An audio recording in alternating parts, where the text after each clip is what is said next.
What's going on, everybody? Time for a little Bills-Jets recap. As the Bills guy here on the page, I hate to do this one because it is not going to be a fun one.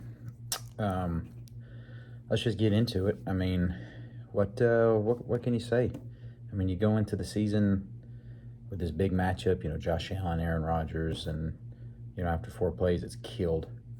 Hate it for the Jets, hate it for Aaron Rodgers. But Jets still somehow walk away with a win, courtesy of Josh Allen, courtesy of bad play calling, and I think some of the blame can also go on Sean McDermott too. So for every recap and every game, I like to do a good, bad, and ugly, just to try and balance things out and try and talk myself out of, or off the ledge, I should say. This one not so easy to do. We'll start with the good. I got 4 players here stood out. First shout out I give Matt Milano. Dude's a playmaker. He's always all over the field. Had 1 interception off Zach Wilson there. 8 tackles. I think 3 of them were solo. But he's a difference maker. He's a playmaker. I just hate it that a performance like his is going to get overshadowed. Another guy on defense, though, I'll give a shout out to is also Leonard Floyd. First game as a Bill. Another guy all over the field last night. 1.5 sacks. It seemed like anytime there was pressure on, Rodgers the first 4 snaps or Wilson the rest of the game, Floyd was him or Rousseau. Both of those guys were kind of ones that always seemed to be right there. Offensive side of the ball. Stephon Diggs, 10 receptions, 102 yards, and a touchdown. He did his part. And, there was a lot of talk after the Cincinnati game last year, how you saw, the whole sideline incident and whatnot. But after Allen's, I believe it was second or third one, you saw Diggs go up to Allen, give him some encouragement and pick him up. And he did his part last night. So last offensive guy, part of the good, I'll say, rookie Dalton Kincaid. He, I don't think a lot of people kind of knew what to see from him early this season, especially, since the Bills have already had a tight end in Dawson Knox. But 4 targets, 4 catches, granted only 26 yards, but he was an angry guy with the ball in his hand last night. He lowered his head, lowered his shoulders, and he fought for every one of them 26 yards. And hopefully going forward, he is going to be part of this offense because, goodness gracious, they need some help. The bad. Let's start with the run defense. This has been an issue for Buffalo forever. Thought maybe with McDermott taking over play calling for the defense that some of it might get fixed, an attitude, just something would change. No, 172 yards allowed on the ground last night. Obviously, the big one being that 82-yard Breece Hall sprint. But at the end of the day, Hall ended up with 127 of those himself. So, the Bills had no answer for the run game. Made no difference, it seemed like, who is a quarterback. This game kind of had a feel of, I want to say maybe it was 2 years ago, 3 years ago, the Patriots game in Orchard Park when it was, 50-mile-an-hour winds and nobody was throwing the ball. It was just going to be run, and Mac Jones threw it twice, and they beat the Bills. And this game had the same kind of feeling early and often last night. All the Jets had to do was just hand the ball off, and it seemed like it was an easy 4 or 5 yards every play. I don't want to put too much of a negative spin on it just because it's week 1. You also know you got Von Miller lurking after week 4 to come back. He'll obviously be a huge help in that department. But, you heard, Joe Buck and Troy Aikman talking about it last night a few times how the Bills let Tremaine Edmonds walk out the door. Well, granted, I didn't mind him leaving. It is hard to ignore that, there was definitely a presence missing in the middle of the field last night. Bernard, It's tough to say because it's really his second season, how he's going to do in that role. But last night, at times he seemed lost. Other times he seemed like he was going to be the guy, that the Bills thought he'd be. So we'll see on that front. But yeah, run defense is got to change and got to change quick.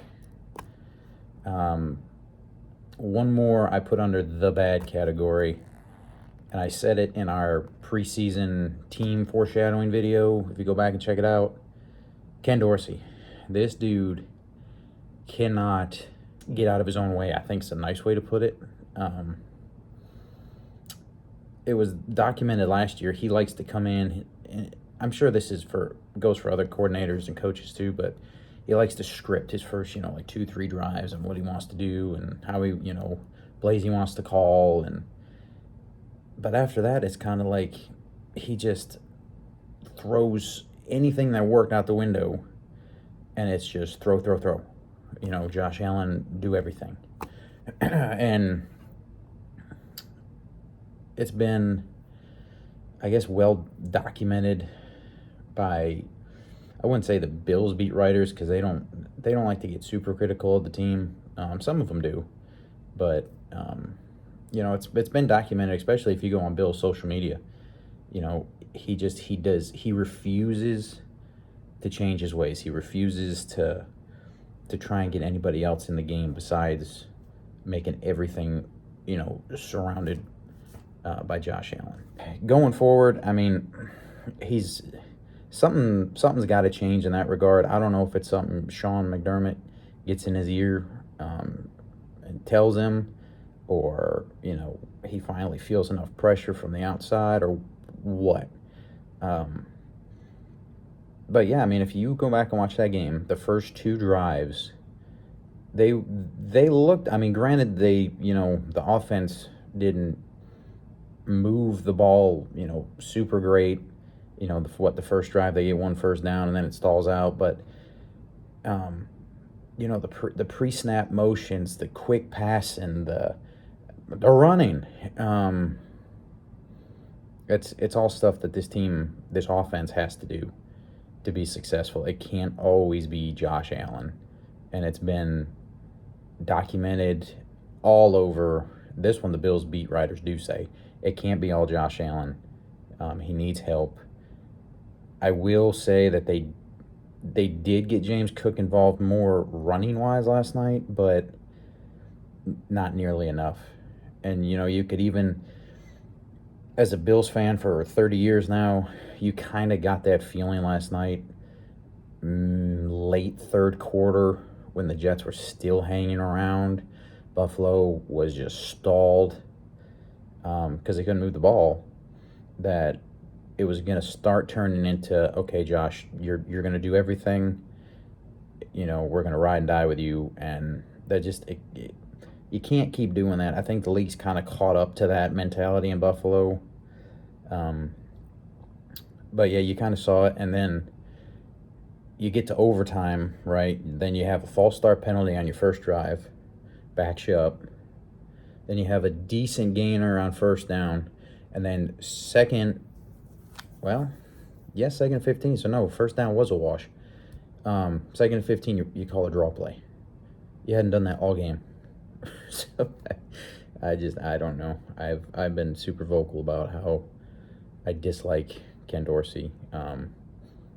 He's a good quarterbacks coach, but yeah, calling the entire offense and game planning, it's not his strength. Hopefully this isn't another one of those Sean McDermott, guys where it's like, well, we're gonna ride with him. We got faith in him. All the talking points. So I don't know. We'll see. Again, it's week 1. I don't want to jump off the bridge yet, but definitely concerned, especially because you kind of saw it towards the last half of last season, the playoffs, and now the first game of this season. So I think it's definitely a valid point. But again, week 1, hopefully something gets changed in that regard. Okay, so we got the good, the bad. Let's get to the ugly. I hate this, but it's Josh Allen. I mean, I think ugly is a nice way to say what last night's game was for him. Um, the stat line will say that, he was 29 of 41 with 236 yards. The stat line is also going to tell you there's 3 interceptions and a lost fumble. 2 of those interceptions, I don't know what in the world he saw. Double, triple coverage. And I don't. It's kind of hard to put into words, especially because you've seen Josh Allen just be this crazy guy these last couple of years, and boy, is he just stepped back. Like I said, pretty much from the second half of last season, he's making ill throws, into double coverage. I get it. He's got an arm. I get it. He completes those passes sometimes, but the third one last night, you're already up 7, under 10 minutes to go in the game. I believe they were almost at midfield, and he forces it into double coverage. Why? It's not like you're playing against Aaron Rodgers on the other side. It was Zach Wilson. They didn't need to get super cute. They didn't need to try and get greedy there. I mean, they could have, easily, if he wanted to if he wanted to call a draw play, then would have been the time to do it. But yeah, that interception was the ugliest one. The first one, I'm not sure what that was. I mean, they even did an aerial shot. Like, he had a good 10, almost 15 yards. He could have ran for a first down, but instead he decides to play hero ball and throw a 50-yard pass in the end zone that gets picked. Well, not in the end zone, in front of it, but everybody, on Bill's Twitter and Facebook and whatnot, they're like, oh, it's a punt. It's all good. Second one, another Hail Mary ball into double coverage. No idea what he saw there. And then obviously the third one we just talked about. But and now he's part of the butt fumble crew. That's another one of those, he gets flustered, he rushes and gave the ball away there. And then on top of that, he really should have ended the night with 5 turnovers, because there was the fumble in the first quarter that got called back because they say that his forward progress was stopped and the whistle blew. So all in all, he very well could have ended the day with 2 fumbles lost and 3 picks. But he's still Josh Allen. He's still gonna, just make them crazy plays that everybody's like, oh, see, he's the guy. And he is the guy in Buffalo. But after last night, there's got to be some soul searching in that building. Because this is, if you want to go back to last season, this is pretty much the third straight game. I'd say he's just been shut down. The Miami playoff game, actually, you can go back 4 weeks, because the Patriots regular season game, he had a couple nice balls, but, wasn't anything Josh Allen-esque. Then the playoff games, he was mediocre, average, and then last night. So there needs to be some soul searching, especially on offense. All week we're going to place blame on Josh. You're going to place blame on Dorsey. Place blame on wherever you can to make yourself feel better. I get it. I do it. I'm doing it. But he's still Josh Allen. I'm hoping that this is just, early season rust, and this isn't a carryover from last season. Because if it's a carryover from last season, then Miami's going to cakewalk to this division title, and Buffalo is going to be fighting all year, because they have, I don't remember the exact number, but they have one of the hardest schedules in the NFL this year. So again, hopefully this is just a week 1 thing, and he bounces back. Next week they go home, have their home opener against the Raiders. That'll be a tough one. One they should win. I think they open up as like 8-point favorites, 8.5, something like that. But we'll see. Hopefully it's not going to be the Josh Allen show again week 2, because that'll be a telltale sign of where Ken Dorsey's at this year. A few final game notes. The Bills did win time of possession battle. They had it for a little over 33 minutes. The Jets had it 27, a little more than that. Penalty-wise, it was a somewhat clean game. Buffalo had 5 for 40 yards, and Jets only had 2 for 10. I said last night during our, our little group chat that we have, that I wasn't surprised at Josh getting hit and pushed around like he was last night. And I said in that chat that, the Bills didn't do a whole lot for the offensive line, and it's not that big of a surprise. And you go back and you look at it, and I'll say it. I think that was an overreaction on my part. He was sacked 5 times, but they crunched numbers. I don't remember exactly who had it this morning, but they said that he had the 10th lowest pressure rate in week 1. So he had time to throw the ball. It's the dancing, the getting outside the pocket, all the things that everybody loves about Josh Allen. Well, last night it was him putting himself in harm's way some of the time. So, yes, Spencer Brown is still a liability at right tackle. Yes, I hope he's gone before the end of the season. Otherwise, you're going to see Josh Allen take some unnecessary hits in the pocket. But, I think that may have been a little bit of overreaction on my part. But fellow Bills fans will, I think they'll back me after what we sat through last night. There's not much that we have not seen from this team in the past 30 years. So, frustrating loss, frustrating week 1. But the good news is we get to play another game. This isn't like it's a playoff game when we go home and then we sit on it and chew like we have been. You move on and get ready for the Raiders at home. A few other small little stats that I had saw that I kind of want to just throw out there, just so you can get, at least from a Bills perspective, on where they ranked after week 1. Sorry if I'm looking up. I'm reading the screen here. It says that they were ranked out of 32 teams. They were 13th in yards per play. On offense, they were 17th. Rushing yards per game, they were 14th. Passing yards, they were 10th. Passing yards per play, they were 18th. So they were middle of the road for most part on offense. Points per game, they ranked 22nd.